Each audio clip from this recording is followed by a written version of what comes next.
Right on. So I work at SoundCloud. We're hiring, I think. Probably. Probably. My name is Tffany, and you may know me as Tffany on pretty much everywhere online. Like I said, I work at SoundCloud, and my specialty is designing web-based tools, especially tools that are used by operational staff. So at SoundCloud, what that means is the people who do our customer support and the so-called content team, which is like business to business. And I build this user administration system, and in the past, I built a customer relations management system for a division of a bank. And I also have built some content management systems. So that's sort of like my specialty. I don't know, I have no idea how many other people do that kind of work, but that's my specialty. And I'm here to talk about user capabilities. And when I say that, what I'm talking about is the things that people can do in your application, but also more importantly than that, what they can't do. We don't talk about user capabilities if they can do everything. So in your career as a designer or developer, you will very likely come into contact with some kind of user restrictions, access restrictions for some feature that you've built. And this is especially true for me, but I imagine that extends to some of you. So, for example, in a WordPress blog theme, you might have an edit link for the blog post, but obviously only the actual blog owner should see that when they're signed in. So that's access restrictions. A premium user of your site should only get access to some features and not all of the features. Or if you're like me and building a tool, maybe a supervisor or someone with more experience or working in a different job than you should have different capabilities. So for example, if you work at a place that has an online shop, maybe only the boss can actually edit the product categories and other people can't. The example that I have is the user administration system that I build at SoundCloud, and I'm always adding new features, and some of these features should not be accessible by everyone. They should only be accessible by authorized people, people who've been trained to use them and who should be using them. So I was on this hunt for ways to approach user capabilities because because I'm also designing and building the system, I wanted to figure out how to get the most concise way of expressing these things and not have to put a lot of logic everywhere. And when I was doing this, I came up with all these different thoughts and ideas that I wanted to share. And when I went to prepare the talk, I realized that there were sort of two parts to this. And I originally pitched this as a talk to Nordic.js, and I'm going to be giving the talk there, but I'm also giving the talk here. So this is not a JavaScript meetup, as you know, but it is a sort of blended thing. And so I divided the talk into two parts. Part one is the UX of user capabilities, and part two is implementing user capabilities. And I'm actually only going to do part one today, the UX of user capabilities. So, from a UX perspective, why should you care about user capabilities? You should care because good user capability UX, allows people to avoid mistakes, understand what their capabilities are, and easily manage permissions. So I'm just going to go over each one of these, and that constitutes part one. So good user capability UX helps people to avoid mistakes. I'm just going to ask maybe an obvious question. Why add user restrictions to a system anyway? The answer should be pretty obvious. People should not be able to do things they're not allowed to do, right? Okay? This may seem self-evident. However, there is an alternative. We could just ask people not to do things they're not allowed to do and trust them to not do it. In the scope of work, I don't know where your buzzer is.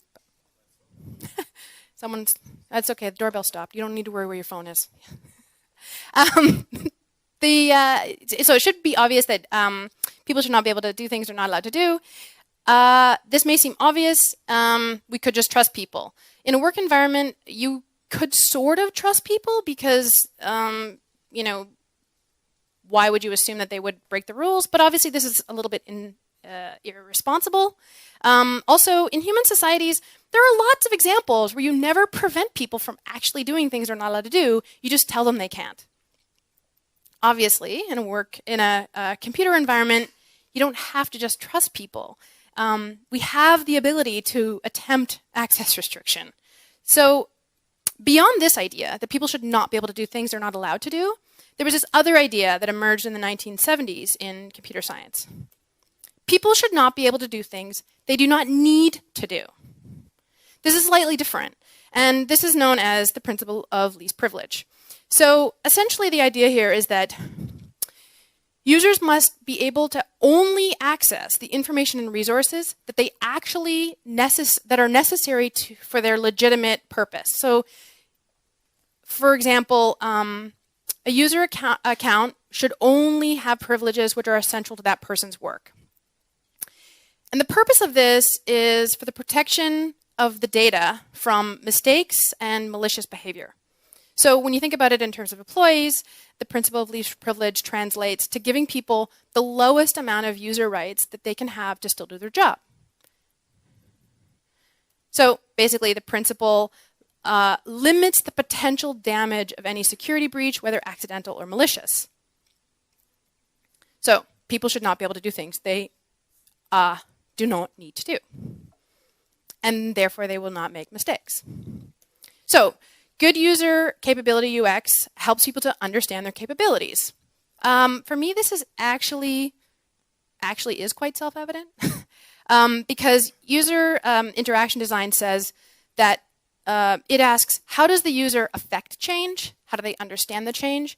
And understand what they can change.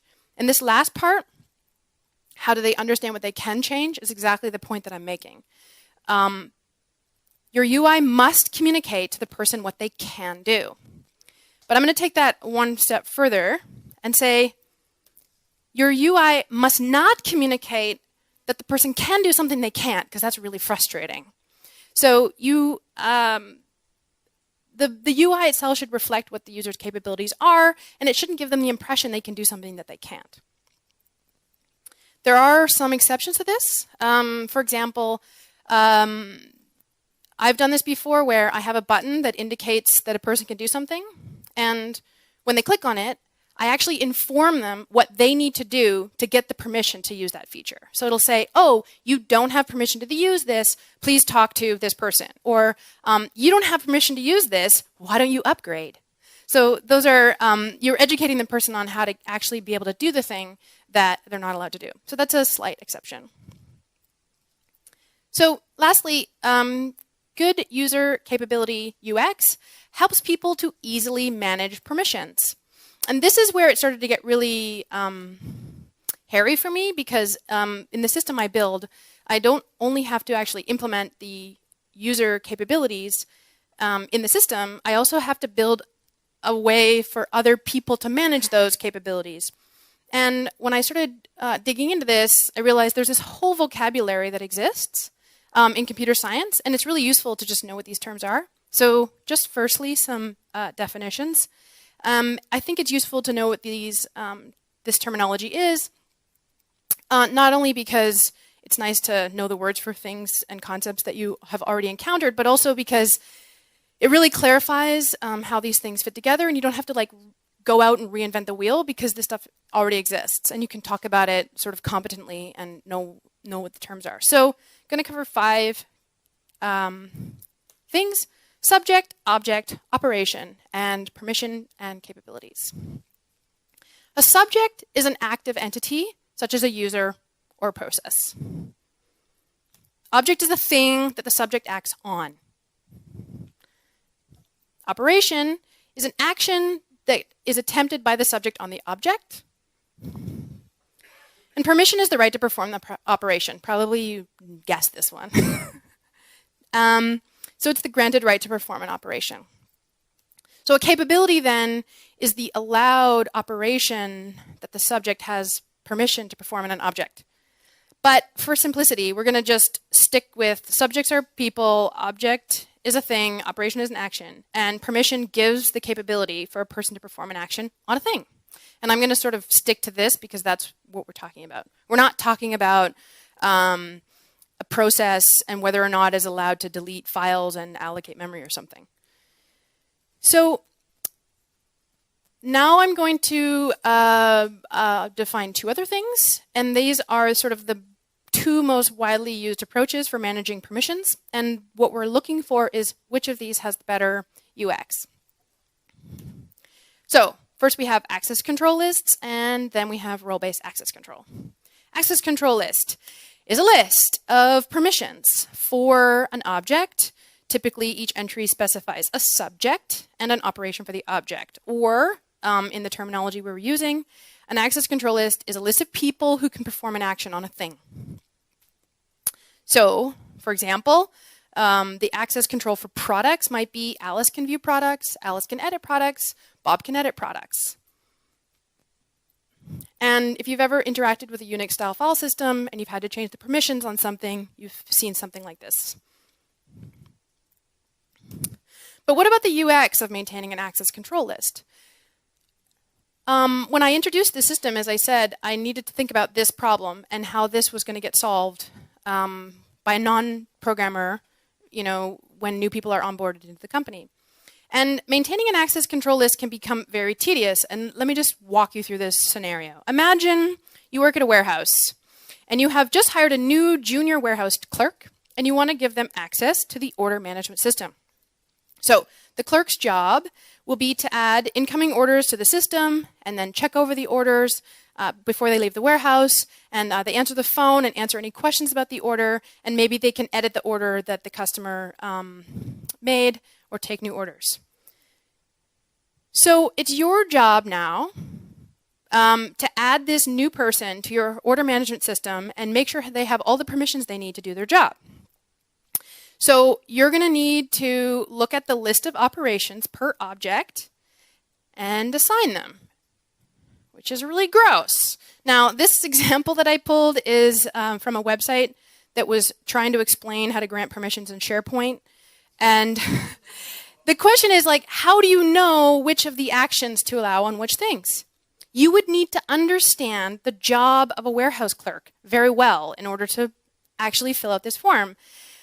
But you know what? This person isn't just a warehouse clerk. They're a junior warehouse clerk. So maybe they don't have all the same permissions that an experienced clerk has, and maybe they don't have the same permissions as the manager of the warehouse has, even though they do sort of similar work. So maybe you have this document somewhere, which is a template that tells you all the permissions that you're supposed to get, and you need to apply them. But then it turns out they're yeah, the junior warehouse clerk is actually going to work one day as a sales rep, and the sales rep has different permissions than the junior warehouse clerk. So you have to reference your sales rep sheet and make sure that they get all the right things they need in order to do their job. This whole thing is not manageable and it's hard to understand. Here's a question. What if you needed to update such one of these, access control lists, a few weeks later, you need to change the permissions because they got a new role at the company. Maybe they got a promotion or something. So you'd have to go in and maybe you had a new feature and you have to now grant everybody who's a warehouse clerk all these features, and don't forget to update your template. I just want to quickly show you the website where I got that page, the list of things. There's this saying that if a user interface is like a joke, if you have to explain it, it's not very good. And this is the explanation of how to fill out this thing. And this is just how to fill out the form. This isn't about which ones you should pick. So you might be what about permission groups? Well, that leads me to this next approach, which is the role-based access control to the rescue.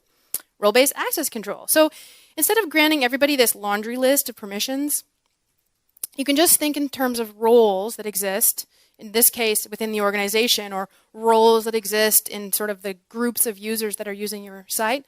And where role just means job function, or more generally, it's a collection of capabilities.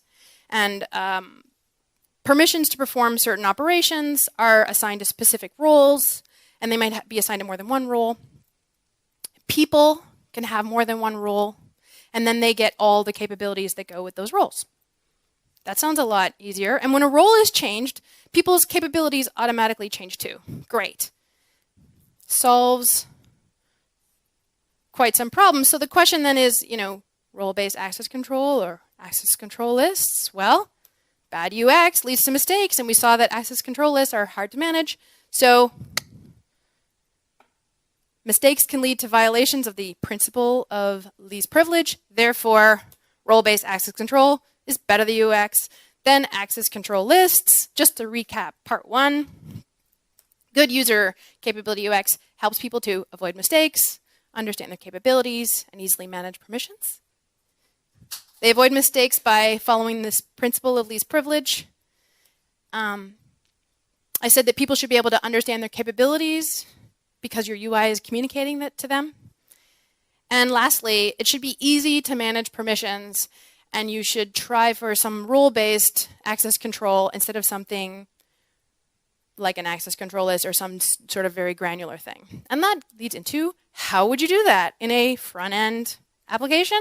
Part 2, implementing user capabilities. Tune into the live stream if it's working. Next week, I will be presenting at Nordic.js. You can watch their live stream for free. NordicJS.com/tickets is where you can register to watch their live stream, where I will be presenting part 2. Thank you.